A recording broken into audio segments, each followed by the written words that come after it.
Olá, vamos dar continuidade ao nosso estudo, resolvendo questões sobre atos de ofício. Uma bateria de questões que nós vamos resolver. Depois desse curso, tenho certeza que você não vai ter mais dúvida quanto ao conteúdo atos de ofício. Questão de número 28. Acompanhe comigo, caros colegas. O advogado tem direito, exceto. Então, nós vamos procurar a questão que não condiz com o direito do advogado. Item 1. Examinar em cartório de justiça e secretaria de tribunal autos de qualquer processo. Item 2. Requerer como procurador vista dos autos de qualquer processo pelo prazo de 5 dias. Item 3. Retirar os autos do cartório ou secretaria pelo prazo legal, sempre que eles competir falar nele por determinação do juiz, nos casos previstos em lei. Inciso 4. Para retirar dos processos cujos prazos de fluência sejam comuns, os procuradores poderão retirá-los, independentemente de qualquer procedimento. Item 5.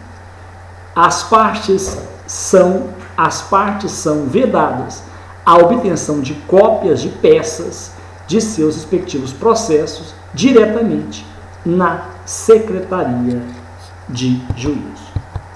Para depois nós marcarmos as opções. Vamos lá. Meus caros, o item de número 1. Examinar em cartório de justiça e secretaria autos de qualquer processo está errado. Está indo de encontro ao artigo 40 do CPC. Acompanhe o que diz o artigo 40 do CPC.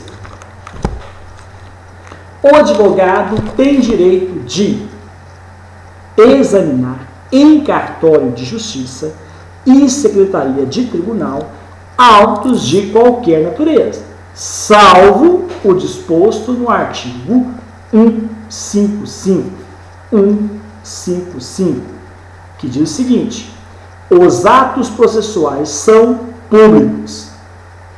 Correm, todavia, em segredo de justiça os processos em que o exigir o interesse público, que dizem respeito a casamento, filiação, separação dos cônjuges, conversão desta em divórcio, alimentação e guarda de menores.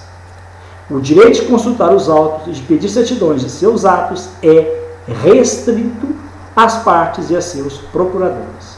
O terceiro que demonstrar interesse jurídico pode requerer ao juiz certidão do dispositivo da sentença, bem como de inventário e partilha resultante do desquite. Então, o item de número 1 está errado. Item de número 1 está errado. Vamos para o gabarito. Nós encontramos o item de número 1 errado. Errado? Isso mesmo. Então, e o gabarito nosso está com problema. Nós estamos procurando não, alternativa errada. Está certo. Então, nós não podemos eliminar nenhuma alternativa por enquanto, porque todas têm o número 1. Então, por enquanto, todas atendem o nosso gabarito. Item de número 2. Requerer como procurador vistas dos autos de qualquer processo pelo prazo de 5 dias. Corretíssimo, conforme dispõe o inciso 2 do artigo 40. Requerer como procurador vista dos autos de qualquer processo pelo prazo de 5 dias. Então, o item de número 2 está correto. Ele estando correto, nós podemos eliminar a alternativa A, a alternativa C, a alternativa D. Ótimo, beleza. Então, nós ficamos só com a alternativa B e E, uma das duas que será o nosso gabarito. Vamos lá. Item 3. Retirar os autos do cartório ou secretaria pelo prazo legal. Sempre que eles competir, falar neles por determinação do juiz, nos casos previstos em lei. O item de número 3 também está correto. O item de número 3 também está correto. Ele estando correto, nós vamos eliminar nenhuma, porque nem a E nem a B tem o item de número 3. Item de número 4. Para retirada do processo, cujos prazos de fluência sejam comuns, os procuradores poderão retirá-los independentemente de qualquer procedimento. Falsa alternativa. Porque diz o seguinte, o parágrafo 2º do artigo 40, sendo comum às partes do prazo, só em conjunto ou mediante prévio ajuste por petição ou nos autos, poderão seus procuradores retirar os autos, ressalvada a obtenção de cópias, para a qual cada procurador poderá tirá-lo pelo prazo máximo de 1 hora, independentemente de ajuste. Item 4, errado. Item 5, as partes são vedadas a obtenção de cópia de peças de seus respectivos processos diretamente na secretaria. A alternativa de número 5 também está errada. O artigo 230 do provimento 161 de 2006 diz o seguinte: as partes é facultada, elas podem a obtenção de cópias de peças de seus respectivos processos diretamente na secretaria do juízo, devendo essas providenciá-las junto ao setor reprográfica após contratação de inexistência de prazo comum ou para uma das partes, observando as redações contidas no parágrafo 4º do artigo 228 do provimento. Então, o nosso gabarito é a letra B e a letra E, porque elas estão iguais. Eu repeti aí. Então, ficou uma questão com duas alternativas. Questão de número 29. João é servidor da Secretaria da Primeira Vara da Comarca X. O advogado Carlos pediu João para tirar cópias do processo de seu cliente. Neste caso, é facultado ao servidor tirar cópias. A questão de número 29, ela está errada. A questão de 9 está errada, porque diz o artigo 231, é proibida a retirada de cópias reprográficas em favor de advogado, estagiários ou partes pela Secretaria do Juízo, utilizando as copiadoras instaladas tanto nos gabinetes dos juízes de direito quanto nas dependências das próprias secretarias. Então, a questão de 29 está errada. Questão 30. É vedado ao advogado ou estagiário, independentemente de procuração ou subestabelecimento, nos autos, utilizar equipamentos de reprografia particular, para obter cópias de peças processuais. Não é vedado. A questão 30 está errada. É facultado, conforme diz o artigo 231, parágrafo único. Fica facultado ao advogado ou estagiário, independentemente de procuração ou subestabelecimento nos autos, utilizar equipamento de reprografia particular para obter cópia de peças processuais, salvo os processos que tramitarem em segredo de justiça. Questão número 31. Para extração de cópias de peças processuais, o advogado ou estagiário, devidamente constituído, pode tirar os autos para os fins propostos, no horário de expediente forense, desde que sejam devolvidos impreterivelmente até as 8 horas do mesmo dia, sob pena de busca e apreensão. Meus caros, essa questão, a questão de número 31, ela está verdadeira. Infelizmente, a gente vê que tem casos, tem profissionais que não obedecem, né? Retiram os autos para xerox e, lamentavelmente, fica com os laudos. com os autos, alguns dias. Como o nosso judiciário está abarrotado, né, com um acúmulo muito grande de serviço, às vezes os serventuários esquecem de cobrar e até mesmo punir tais profissionais. Por incrível que pareça, essa semana aconteceu comigo uma situação parecida, que é de revolta, mas às vezes a gente fica no silêncio para evitar muitos transtornos. Eu fui na segunda vara, no dia 22 de janeiro, examinar os autos de um processo. Quando verifiquei no Siscom, ele estava em carga para xerox para o outro advogado. Dia 22. O servidor do balcão me diz o seguinte: é 24 horas. Não entendo desse jeito. Tudo bem, 24 horas. Ele vai entregar amanhã. Retirou hoje. Mas para xerox, larga para mão. Esquece. No dia seguinte, 23, voltei para verificar e examinar os autos. Os autos não estavam presentes. Lamentavelmente. Os autos não tinham sido entregues. Aí, o servidor, lamentavelmente também, faltando aí o compromisso do bom atendimento, ficou até um pouco irritado de eu estar buscando sempre lá, os autos tinham chegado, os processos tinham chegado, mas nada. Só no dia 24, voltando na secretaria, perguntei, falei, apresentei o comprovante que eu queria verificar, analisar os autos, carga em balcão. O servidor falou: não encontra-se comigo. Eu disse: mas e aí? Como se faz? Eu já sabia.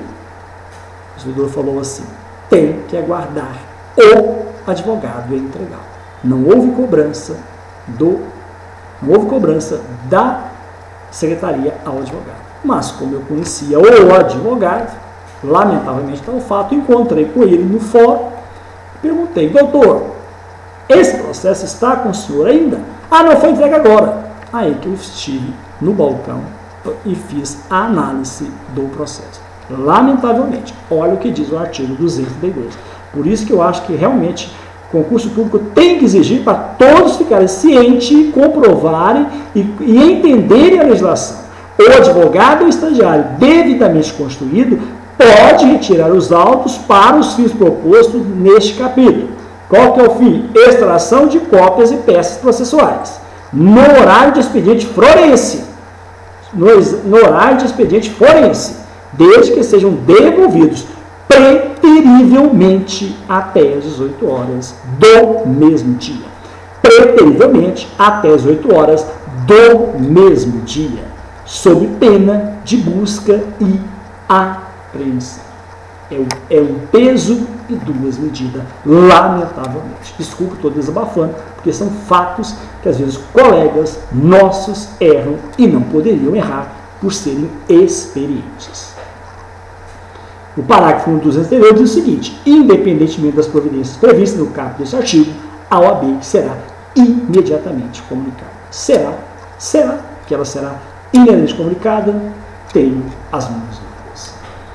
Questão de número 32. A Secretaria de Juízo pode reter a carteira de identidade profissional do advogado ou estagiário. Errado. A Secretaria não pode reter. De acordo com o artigo 234, é proibida a retenção de carteira de identidade profissional do advogado ou estagiário pela Secretaria de Juízo. Questão de número 33. Deverá ser registrada no Siscom a retirada e devolução de autos, vedado ao servidor da Justiça solicitar ao advogado a exibição da carteira profissional. Falsa. Ele pode sim solicitar ao advogado a exibição da carteira. Não é vedado. Então a questão de número 33 ela está incorreta, porque ela vai de encontro ao artigo 225 do provimento 161 de 2006. Questão 34. Nos processos em segredo de justiça, é obrigatória a descrição dos fatos. No processo de segredo de justiça, é obrigatória a descrição dos fatos. Questão errada, questão falsa, porque, na verdade, nos processos de segredo de justiça, não é obrigatória a descrição dos fatos. Acompanhe comigo. Nos processos que correm em segredo de justiça, artigo 220, serão mencionados o nome das partes, a natureza da ação e o dispositivo legal em que fundamenta o pedido, evitando-se a descrição de fatos, mantidos os demais requisitos exigidos em lei. Questão de número 35. Da citação por edital constará essa. Eu quero que não constará na citação por edital. A. O extrato ou resumo da petição inicial. B. Os nomes das partes. C. A natureza da ação. D. O dispositivo legal em que fundamenta o pedido. E. A descrição de todos os fatos e provas alegadas. Acompanhe comigo. O artigo 229 diz o seguinte: da citação por edital constará o extrato ou resumo da petição inicial, contendo o extrato da ação em relação à qual deverá a parte ré tomar conhecimento para defender-se, salvo requerimento expresso da parte interessada. 2. Os nomes das partes. 3. A natureza da ação. 4. O dispositivo legal em que se fundamenta o pedido, evitando-se a descrição de fatos. 5. Os demais requisitos essenciais exigidos em lei. Então, o gabarito da questão de número 35 é a letra E. A letra E. A descrição de todos os fatos e provas legadas não fazem parte das exigências para o edital de citação. Questão de número 36. As decisões e sentenças poderão ser publicadas somente em sua parte dispositiva, com supressão do relatório, da fundamentação, da data, do nome do prolator e das demais expressões dispensáveis. Meus caros, a questão de número 36 está correta conforme dispõe o artigo 210, parágrafo 1º do provimento 161 de 2006.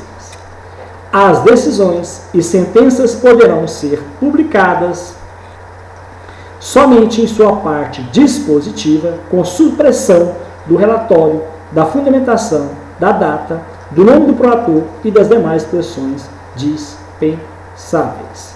Então, a questão de número 36 está correta. 37. O advogado e a parte, Ministério Público, Fazenda Pública e Defensoria Pública serão intimadas através de publicação no Diário do Judiciário. Falsa a questão de número 37. Porque, na verdade, o advogado e as partes serão intimadas através de publicação no Diário do Judiciário. Agora, as intimações do Ministério Público, da Fazenda Pública e da Defensoria Pública serão efetuadas pessoalmente.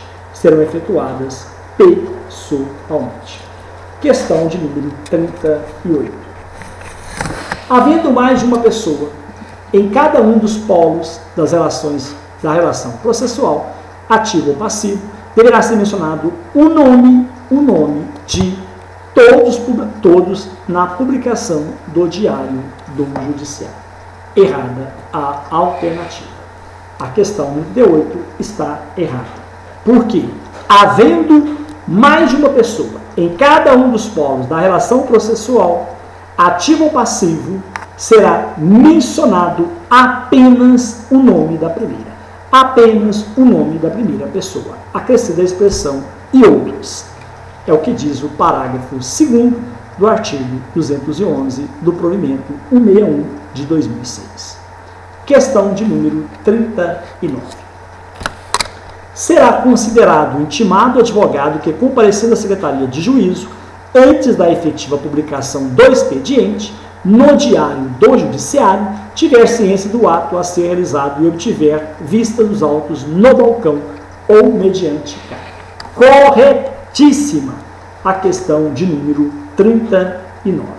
Será considerado intimado o advogado que, comparecendo à Secretaria de Juízo antes da efetiva publicação do expediente no Diário do Judiciário, tiver ciência do ato a ser realizado e obtiver vista dos autos no balcão ou mediante carga. Corretíssimo. Questão 38 está 39 correta, conforme dispõe o artigo 212, parágrafo 3º, parágrafo 2º do provimento. Questão de número 40. Marque a alternativa incorreta. Preste atenção que nós estamos procurando a alternativa incorreta. As informações processuais registradas no SISCOM, Sistema de Informação das Comarcas, poderão ser fornecidas à própria parte ou seu procurador e, em casos excepcionais, mediante autorização do diretor do foro. A alternativa A está correta, não é o nosso gabarito. Diz o artigo 186, caput. Cumprida ou extinta a pena, as informações processuais serão registradas no SISCOM, permanecerão armazenadas, sendo proibidas referências acerca de tais registros. As informações processuais referidas no caput deste artigo poderão ser fornecidas à própria parte ou seu procurador e, em casos excepcionais, mediante autorização do diretor do foro. A alternativa A está correta. A alternativa B. As informações sobre o processo que diz respeito à segredo de justiça somente serão fornecidas se o interessado se identificar como parte ou advogado do processo. Corretíssimo. É o que diz o artigo 187, caput. As informações sobre o processo que diz respeito à segredo de justiça somente serão fornecidas se o interessado se identificar como parte ou advogado no processo. Alternativa C. As partes e seus advogados serão atendidos somente quando estiverem portando as informações do SISCOM, suas papeletas, diário do judiciário ou outros que noticiem o andamento dos processos. Alternativa C, corretíssima, conforme dispõe o artigo 190, parágrafo único. A alternativa D de dado. Eunice, servidora pública do Estado de Minas Gerais, forneceu informações processuais e custas por telefone. Tal procedimento não é vedado no ordenamento jurídico. Falso. É vedado sim. É vedado sim. Acompanhe comigo o que diz o artigo 190, parágrafo único. Parágrafo caput. É proibido às secretarias de juízo e aos serviços auxiliares da direção do foro o fornecimento de informações processuais e custas por telefone. Então, nosso gabarito é letra D de dado. Questão número E. O processo tem objetivo a instrumentalidade e a efetividade. Corretíssimo. Meus caros, o processo tem por objetivo a instrumentalidade, instrumento de atuação do direito material, instrumento de atuação do instrumento do direito material. E a efetividade é a aptidão para alcançar seus objetivos. Questão de número 41. Sobre os atos processuais, marque a questão errada. Sobre os atos processuais, marque a questão errada. O objetivo do processo é a pretensão processual, ou seja, a intenção declarada pelo autor de obter um provimento capaz de garantir uma tutela jurisdicional. É isso mesmo. O objetivo do processo é a pretensão processual, ou seja, a intenção declarada pelo autor de obter um provimento capaz de garantir uma tutela jurisdicional. Letra B.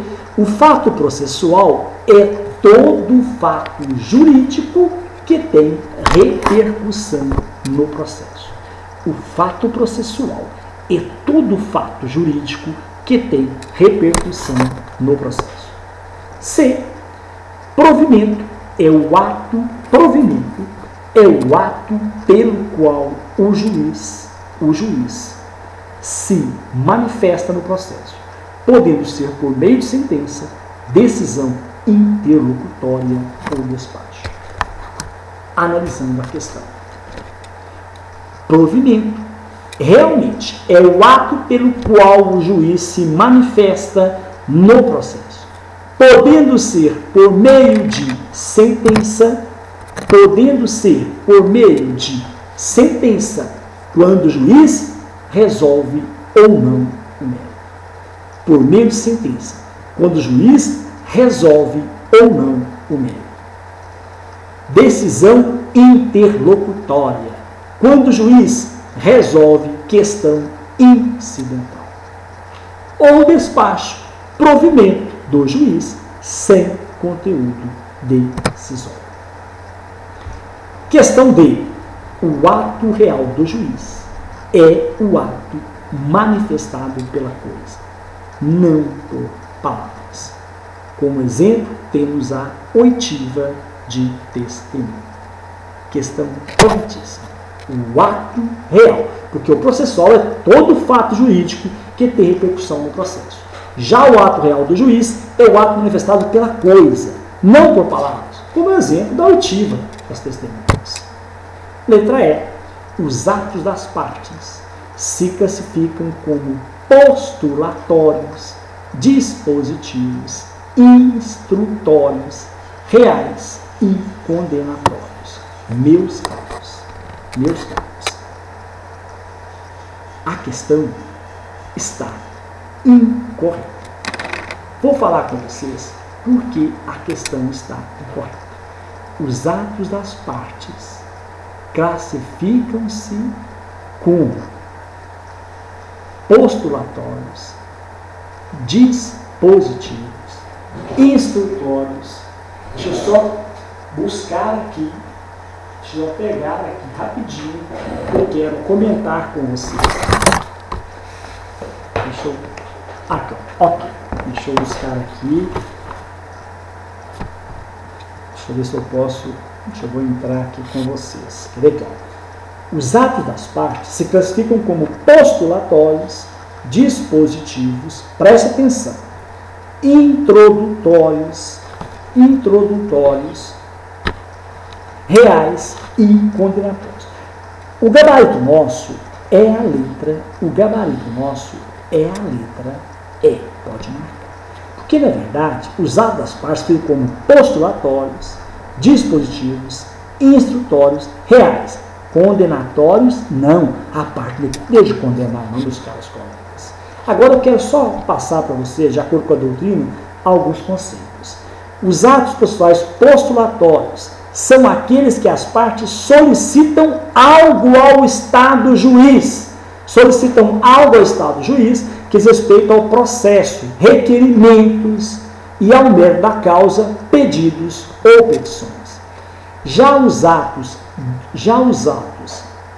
dispositivos são aqueles por meio do quais as partes declaram sua vontade com relação à disposição da tutela jurisdicional, podendo ser unilaterais, praticado por apenas uma das partes, com desistência da ação, e concordantes, realizado por ambas as partes, com a transação. Também os atos instrutórios são aqueles pelos quais as partes tentam convencer o juiz da verdade, podendo ser classificados em alegações, demonstrações dos fatos, a fim de ligá-los ao direito pretendido como os memoriais. Os atos probatórios, atos de produção de prova com depoimento pessoal. Também reais, os atos reais, quer dizer, o ato pessoal de evento físico, material, não tendo caráter postulatório, como, por exemplo, o pagamento de custas. Muito bem. Vamos agora, deixa eu ver se eu posso avançar. Posso. Vamos para a questão de número 42. Quando a petição contiver errônea identificação do juiz ao qual é dirigida, o escrivão certificará no curso do documento a ocorrência, anotará o fato nos registros da Secretaria de Juízo e encaminhará imediatamente à vara competente. Corretíssimo. É o que diz o artigo 84 do provimento. Acompanhe comigo. Quando a petição contiver errônea identificação do juízo ao qual é dirigida, o escrivão certificará no verso do documento a ocorrência. Escreverá no verso. Anotará o fato nos registros da Secretaria de Juízo e encaminhará imediatamente à vara competente. A questão 42 está correta. Questão 43. São atribuições do serviço de atendimento ao cidadão. A. Atendimento geral aos cidadãos. B. A orientação ao cidadão sobre o funcionamento e estrutura do poder judiciário local. Nós estamos falando que não é atribuição. Encaminhamento ao diretor do foro de reclamações contra juízes de direito, servidores judiciais e dos serviços notariais e de registro. D. Elaboração de relatório mensal ao diretor do foro sobre os atendimentos prestados. E. Requerer cópia de identificação de todo cidadão que procurar o serviço. Meus caros, o nosso gabarito é a letra E. Pode marcar, letra E. Só que nós vamos entender alternativa por alternativa. Essa questão é a literalidade do artigo 90 do provimento 161 de 2006. São atribuições do servidor de atendimento ao cidadão, SEAC. 1. Atendimento geral aos cidadãos que ocorrerem às dependências do Poder Judiciário, lógico, esclarecendo-lhe as dúvidas relacionadas aos serviços judiciários, notariais e de registro. Orientação ao cidadão sobre funcionamento e estrutura do Poder Judiciário local. Encaminhamento ao diretor do foro de reclamações contra o juiz de direito, servidores judiciais e dos serviços notariais e de registro. 4. Elaboração de relatório mensal ao diretor do foro sobre atendimento prestado. A letra E diz requerer cópia de identificação de todo cidadão que é procurar o serviço. Está errado. Não há essa previsão. Nós agora vamos encerrar esse vídeo e no próximo nós vamos iniciar com a questão de número 44. Não esqueça, é você que vai administrar esse curso. Quanto mais divulgação você fizer, quanto mais pessoas você transmitir esses vídeos, se eles estiverem sendo útil para vocês, você vai divulgando, você vai compartilhando, você vai indicando esse vídeo e nós iremos acrescentar, aumentar, completar cada vez mais o estudo sobre atos de ofício. Criando um curso gratuito que não há em nenhum site da internet. Muito obrigado. Até o próximo bloco, se Deus quiser.